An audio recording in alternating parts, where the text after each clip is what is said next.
The Arrival. Recording Session 47B, Professor Zalax's Personal Log.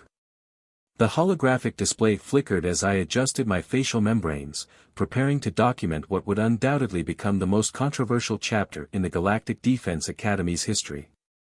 The events leading to what humans now call the Christmas incident began much earlier than anyone realized. As Senior Training Director, I should have seen it coming. Computer, begin recording. My bioluminescent spots pulsed with a mix of resignation and amusement as I started my official account. The integration of humans into the Academy had been controversial from the start, but none of us could have predicted how it would culminate in that fateful December day, as humans measure time. The story truly begins with Sophia Chen's acceptance into the Academy. She was the younger sister of Nova Chen, one of our first 3 human graduates who had quite literally broken our entire educational system 2 years prior. When Sophia's application crossed my desk, my first instinct was to reject it immediately. One Chen had been enough to turn our entire curriculum upside down. But the Council, in their infinite wisdom, insisted we continue our human integration program. Sophia arrived on Centaur Prime during what Earth calendars marked as late November 2184. Unlike her sister, who had projected an aura of calculated intensity, Sophia radiated something else entirely, an almost infectious enthusiasm that made my secondary nervous system twitch with unease. "Welcome to the Galactic Defense Academy," I had greeted her, my spots deliberately dimmed to project professional detachment. "I trust you understand the gravity of this institution's standards." She had smiled then, that same knowing smile her sister had worn years ago. "Oh, I understand gravity quite well, Professor Zalax. Though I suspect your definition and mine might differ slightly." I should have recognized the warning signs right then. The Academy had modified its protocols since the first human intake. We'd reinforced our quantum physics laboratories after Mason Drake had somehow managed to create a temporary pocket dimension while just messing around with our equipment. We'd recalibrated our combat training simulators after Rex Thompson had exposed 17 critical flaws in their programming by, as he put it, button mashing like it's an arcade game. But Sophia Chen. She brought something entirely different to our hallowed halls. Something we hadn't thought to prepare for, Earth culture. Specifically, what humans call Christmas spirit. It started small. During theoretical quantum physics lectures, she would doodle what she called snowflakes in the margins of her holographic notes, fractal patterns that, upon closer inspection, contained elegant solutions to 15-dimensional equations. In xenobiology practical sessions, she began humming what she termed carols, melodic sequences that, quite accidentally, matched the precise resonant frequencies needed to communicate with crystalline life forms. But it was during her first month's combat training that we began to truly understand the magnitude of our miscalculation. The exercise was standard: navigate through a series of increasingly difficult gravity fields while maintaining combat effectiveness. Previous human students had approached this challenge with their characteristic blend of reckless innovation and stubborn determination. Sophia approached it with tinsel. "Cadet Chen," I had interrupted, my spots flashing in alarm, "why have you requisitioned several kilometers of reflective filamental material?" "Oh, this?" She had gestured to the shimmering strands wrapped around her training armor. "Just adding a little festive decoration, Professor. Did you know that on Earth, we have this tradition of decorating trees with similar materials? The way light plays off it reminds me of home." What she failed to mention, and what we would soon discover, was that the precise arrangement of those decorative strands created an interference pattern that partially neutralized our gravity manipulation fields. The next few weeks saw a steady escalation. Other alien cadets began to show interest in these Christmas traditions. Sophia organized what she called a Secret Santa exchange, which somehow resulted in a breakthrough in interspecies gift-giving protocols that had stumped our diplomatic corps for centuries. She introduced something called candy canes to the cafeteria, and within days, our biochemistry department was in an uproar over their unexpected medicinal properties when consumed by silicon-based life forms. But not everyone welcomed these changes. The Arcturus Delegation, in particular, viewed these human customs with growing alarm. Their representative, Ambassador Cthax, had long opposed human integration into galactic society. As Sophia's influence grew, so did their concerns. The situation came to a head during what should have been a routine diplomatic exercise. The Academy had always hosted an end-of-cycle formal gathering, where cadets could practice the delicate art of interstellar diplomacy. Sophia, naturally, suggested incorporating Earth's Christmas party elements. What followed would reshape galactic politics forever, though none of us knew it at the time. The Arcturus Delegation chose that moment to make their move against human integration. Their plan was subtle, cruel, and, had it succeeded, would have ended Earth's participation in the Academy permanently. But they had failed to account for three crucial factors: human resilience, the unexpected properties of Earth's festive traditions, and most importantly, the unshakable loyalty humans inspire in their friends, even alien ones. End recording segment 1.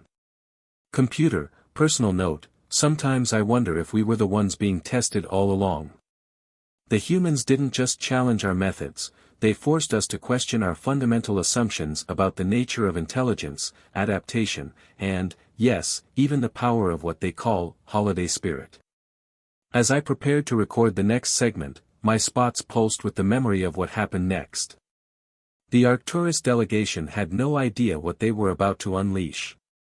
They were about to learn why you don't ruin a human's Christmas, especially when that human has access to advanced alien technology and a surprisingly diverse group of friends from across the galaxy. But that's a story for the next recording session. The Protocol Breach. Recording Session 47C, Professor Zalax's personal log. Computer, resume recording. The events that followed Sophia Chen's initial introduction of Christmas traditions to the Academy still make my chromatophores ripple with a mix of anxiety and admiration. The Arcturus Delegation's plan, as we would later discover, had been in motion long before Sophia even arrived. Ambassador Cthax had spent months embedding their operatives throughout the Academy's administrative systems.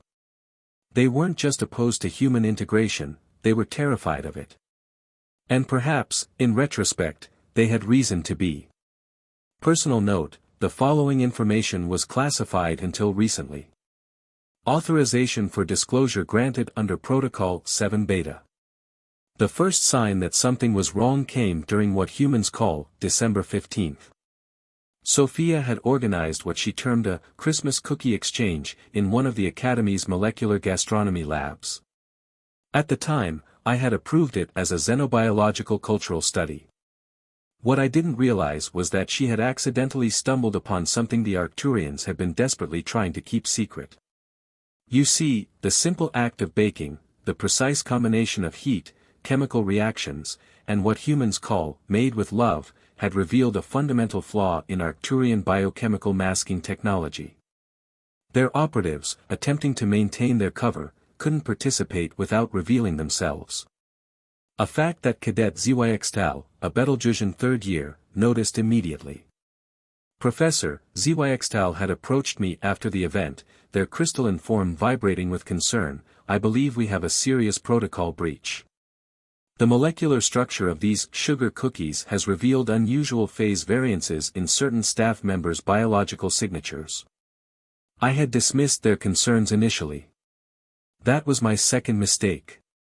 The Arcturians, realizing their cover was at risk, accelerated their plans. They couldn't allow their operatives to be exposed by something as trivial as human baking customs. But more importantly, they couldn't risk the greater truth getting out, that human adaptability wasn't just impressive, it was unprecedented in galactic history. The next day, our quantum physics laboratory experienced what appeared to be a routine malfunction. The gravity regulators flickered, causing minor disruptions throughout the facility. Sophia, who had been working on what she called Christmas lights, actually an ingenious application of quantum entanglement principles, noticed something odd in the power fluctuations. "It's like someone's playing Christmas music in binary," she had said, laughing. None of us understood the significance of her observation at the time. But she wasn't wrong. The power fluctuations formed a pattern, one that matched ancient Arcturian military codes. They were communicating right under our noses, using our own systems against us. Meanwhile, the Academy's annual diplomatic gathering was approaching. Traditionally, it served as a showcase of interstellar cooperation and cultural exchange. Sophia had been granted permission to incorporate Earth's Christmas traditions into the event, a decision that would inadvertently expose the entire conspiracy. The Arcturian plan was elegant in its simplicity. They would use the gathering to stage a diplomatic incident, one that would discredit not just Sophia, but all human involvement in the Academy. They had carefully manipulated the event's security protocols, environmental controls, and even the menu to ensure maximum chaos. What they hadn't counted on was Cadet Lux 427, a photonic entity from the Carina Nebula, who had become fascinated by what Sophia called Christmas lights. Lux 427 had been helping her string quantum-entangled LEDs throughout the diplomatic hall, creating what appeared to be simple decorative illumination. In reality, they had built the most sophisticated security scanning network ever constructed within Academy grounds. Computer, mark personal observation, the humans have a saying, hiding in plain sight. I'm beginning to understand its profound implications. 3 days before the diplomatic gathering, Sophia made what appeared to be an innocent request. She wanted to organize something called a Christmas Carol flash mob. The concept seemed harmless enough, a coordinated performance of Earth musical traditions. I approved it without much thought. That was my third mistake, though it would ultimately prove to be our salvation. What none of us realized was that Sophia hadn't just been teaching her fellow cadets about Christmas carols. She had been training them in something far more significant, human patterns of spontaneous coordination and adaptation. The very skills that made humans so uniquely dangerous, and valuable, in crisis situations. The Arcturians' plan was set to trigger during the diplomatic gathering's opening ceremony. They had calculated every variable, considered every possible response from standard Academy security protocols.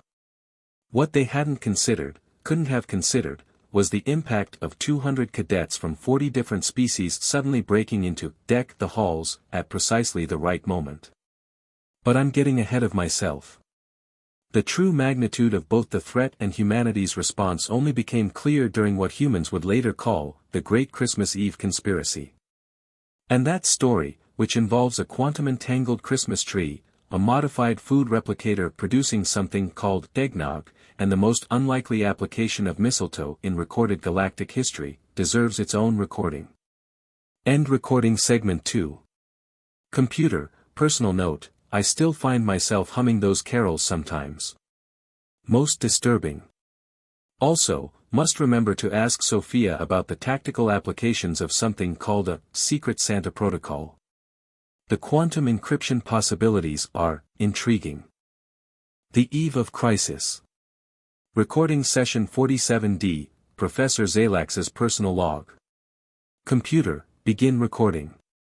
Security clearance upgraded to level Omega.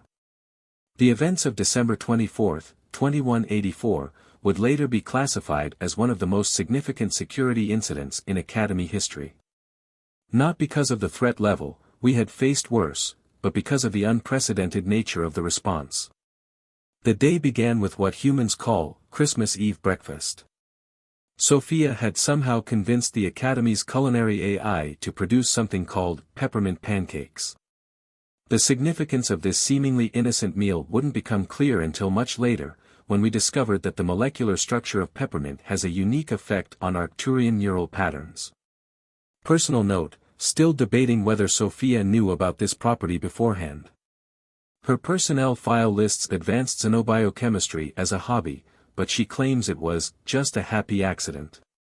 By mid-morning, the Academy was buzzing with preparations for the diplomatic gathering.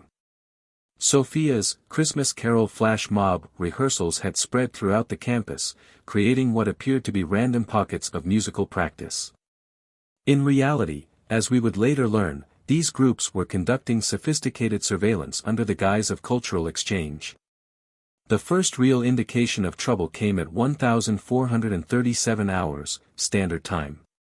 Cadet Lux 427's quantum-entangled Christmas lights detected an anomalous energy signature in the Academy's central database. Someone was attempting to access restricted files using administrator-level clearance. Computer, insert technical addendum, the access patterns matched known Arcturian military algorithms, but with an unusual modification.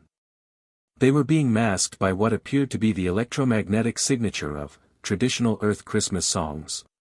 This was when Sophia's seemingly scattered preparations began to reveal their true purpose. The Christmas lights weren't just decorative, they formed a sophisticated detection grid. The carol practice sessions had positioned trained observers throughout the Academy. Even the Secret Santa exchange had created a secure communication network, with gifts serving as dead drops for encrypted messages. At 1600 hours, Ambassador Kthax made what they thought would be their masterstroke. They formally requested to perform an ancient Arcturian greeting ritual at the opening of the diplomatic gathering. According to protocol, we had to accept. What none of us expected was Sophia's response. "Oh, that's perfect," she had exclaimed, her enthusiasm apparently genuine. "It'll fit right in with our Christmas pageant. Ambassador, you'll be right after the three wise men." I watched Kthax's facial tentacles twitch in what I now recognize as barely concealed panic. Their careful plans were being derailed by something they couldn't comprehend, human holiday enthusiasm. But the true brilliance of Sophia's counter-strategy became apparent during the afternoon's dress rehearsal. She had arranged for various species to demonstrate their own winter celebration traditions, creating what she called a galactic festival of lights. The Betelgeusians demonstrated crystalline resonance patterns.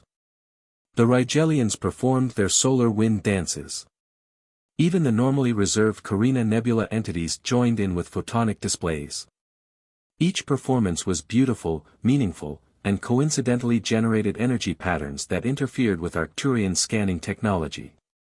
Computer, mark for cross-reference, the combined effect of these cultural displays created what humans call a Christmas light show that effectively formed a planet-wide defense grid against unauthorized quantum surveillance. By 2000 hours, the Arcturian operation was in chaos. Their carefully placed operatives found themselves unable to maintain their biological masking fields amidst the overwhelming sensory input of combined galactic celebrations. Their secure communications were disrupted by what appeared to be random bursts of something called jingle bells. But Kthax still had one card to play. As their operatives lost their cover one by one, they initiated their fail-safe protocol, a massive data purge that would erase all evidence of their infiltration, along with significant portions of the Academy's research database. What they didn't know was that Sophia had anticipated this. Remember those peppermint pancakes from breakfast? Their molecular structure hadn't just affected Arcturian neural patterns, they had temporarily modified their entire species' approach to data encryption. Personal note, the humans have a phrase, killing with kindness. I'm beginning to understand it's not just a metaphor. As Kthax initiated the purge, they discovered their encryption protocols had been subtly altered. Instead of erasing data, they were broadcasting it. To every corner of the Academy. To every diplomatic vessel in orbit. To the entire Galactic Council. But the most remarkable part wasn't the exposure of the conspiracy. It was what happened next. Sophia, standing in the center of the diplomatic hall, surrounded by the chaos of revealed Arcturian agents and the combined cultural celebrations of a dozen species, did something completely unexpected. She invited Ambassador Kthax to join the Christmas pageant. Not as a defeated enemy. Not as an exposed spy. But as an equal participant in what she called the spirit of the season. Computer, personal observation, I still don't fully understand what happened next. The humans call it a Christmas miracle. Our xenopsychologists are still studying the footage. But that's a story that deserves its own recording. The next few hours would test not just Academy security protocols, but our entire understanding of galactic diplomacy. And at the center of it all was a human tradition involving something called a group hug and what Sophia described as the true meaning of Christmas. The diplomatic dance. Recording session 47E, Professor Zalax's personal log. Computer, resume recording. Authorization, Omega 7 Delta. The diplomatic hall of the Galactic Defense Academy had witnessed countless historic moments over its centuries of operation. First contact ceremonies, peace treaties, technological exchanges, but nothing quite like what transpired on that Christmas Eve. Ambassador Kthax stood in the center of the hall, their biological masking field completely failed, revealing their true Arcturian form for the first time in Academy history. Around them, the combined cultural celebrations of a dozen species created a swirling tapestry of light, sound, and energy that effectively nullified any remaining Arcturian technology. And there was Sophia Chen, stepping forward with what humans call a candy cane in her hand. Personal note, the following exchange has been studied by xenodiplomacy experts across 17 star systems. No one has yet been able to explain exactly how it worked. Ambassador, Sophia had said, holding out the red and white striped confection. In human tradition, candy canes were originally created to tell a story. A story about shepherds, and hope, and the idea that sometimes the simplest gifts carry the most meaning. Kthax's tentacles writhed in what our xenobiologists later identified as extreme confusion.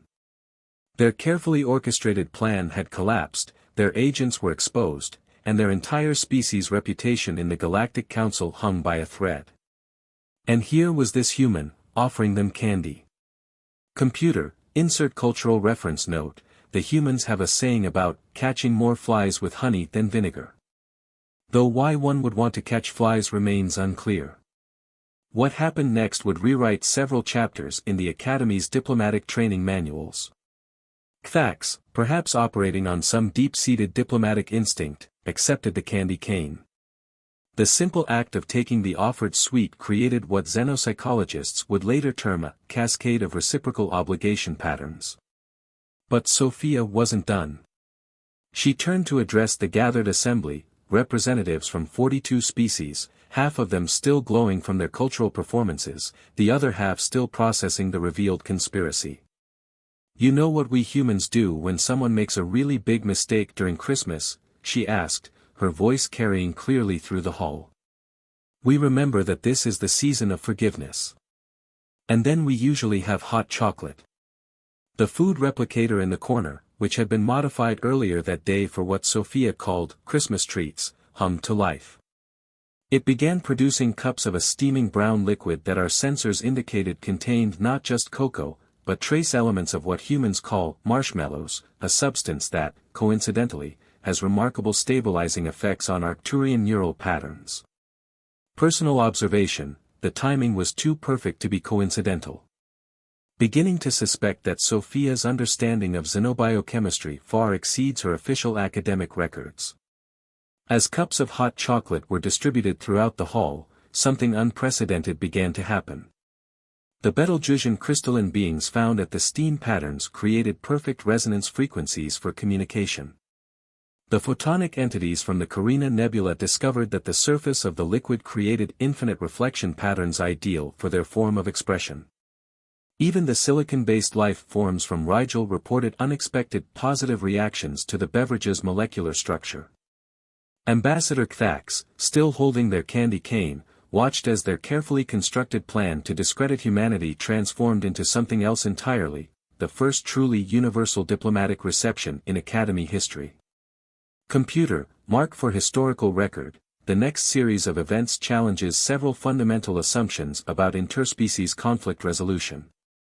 The Arcturian agents, their covers blown but their hostile protocols disrupted by the combination of peppermint, hot chocolate, and what Sophia would later describe as Christmas magic, found themselves drawn into conversations with the very species they had been monitoring.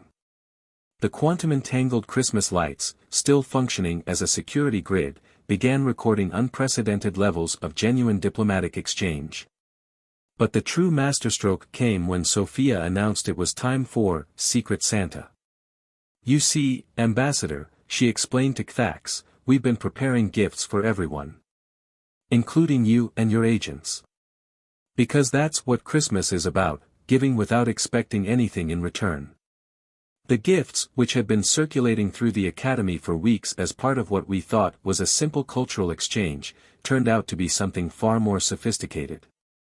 Each package contained what appeared to be traditional Earth Christmas ornaments. But when activated by the recipient's biological signature, they revealed themselves to be quantum-locked data crystals. Computer, security notation, the following information requires Omega clearance.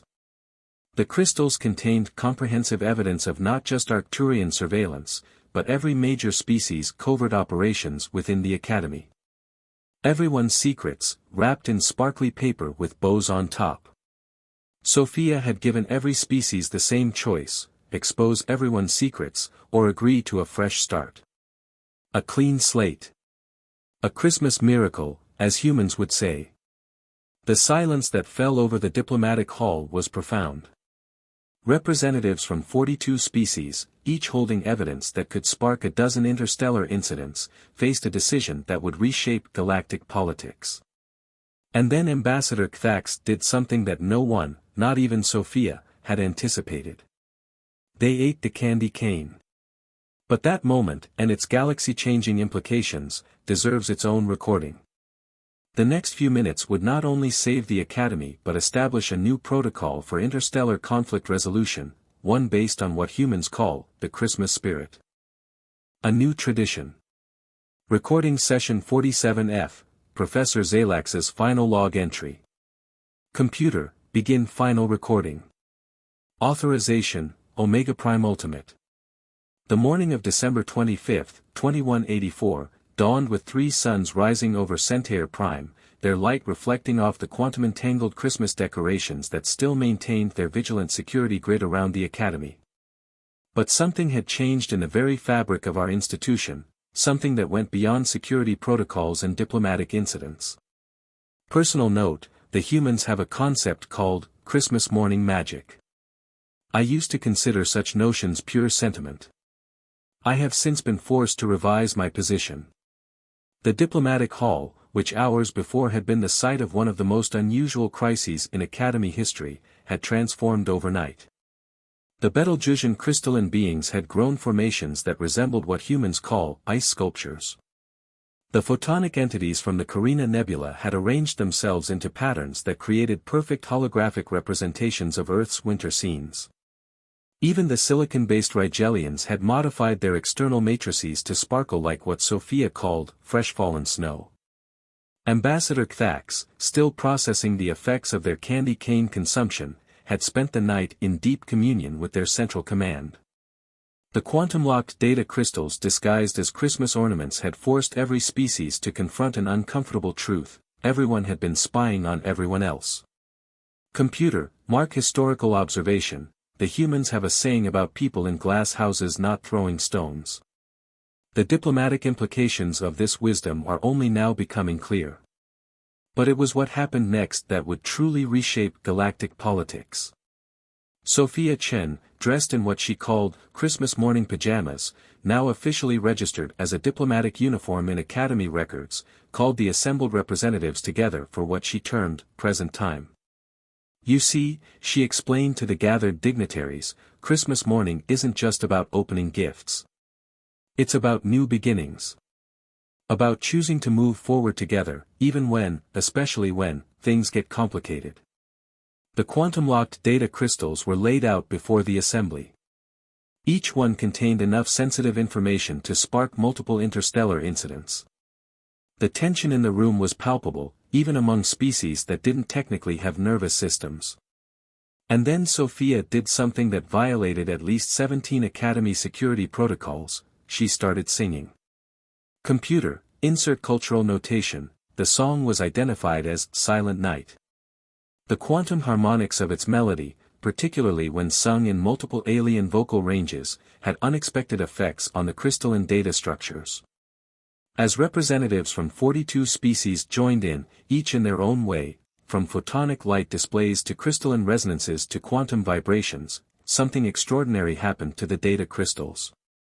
The combined harmonic frequencies triggered what our scientists still cannot fully explain. The crystals didn't just erase their data, they transformed it.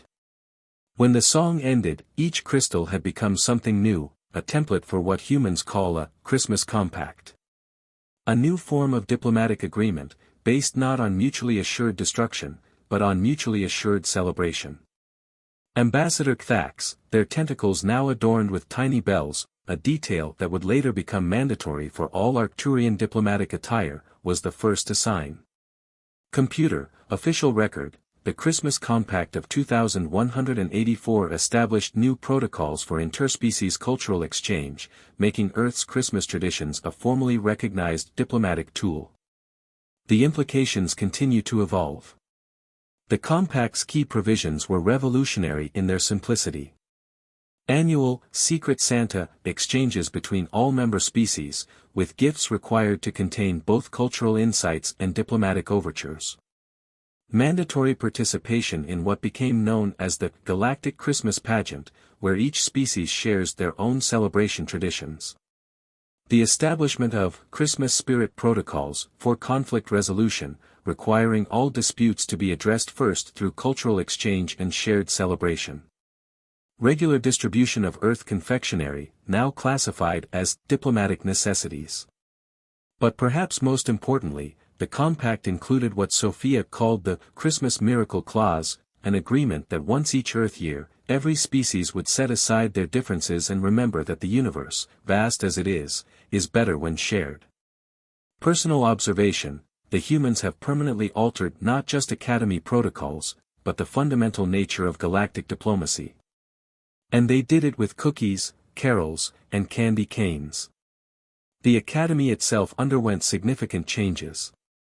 Our curriculum now includes mandatory courses in what we call festive diplomacy. The quantum physics department has an entire division dedicated to studying the properties of Christmas lights. And yes, we maintain a strategic reserve of peppermint. As for Sophia Chen, she graduated with honors, of course. Her thesis on the application of Earth celebration protocols in interstellar conflict resolution is now required reading for all diplomatic cadets. She currently serves as the Academy's first professor of holiday relations, a position created specifically for her. Computer, final personal note, I began this record as a documentation of what I thought was humanity's greatest disruption to Academy protocols. I end it as a testament to their greatest contribution to galactic peace.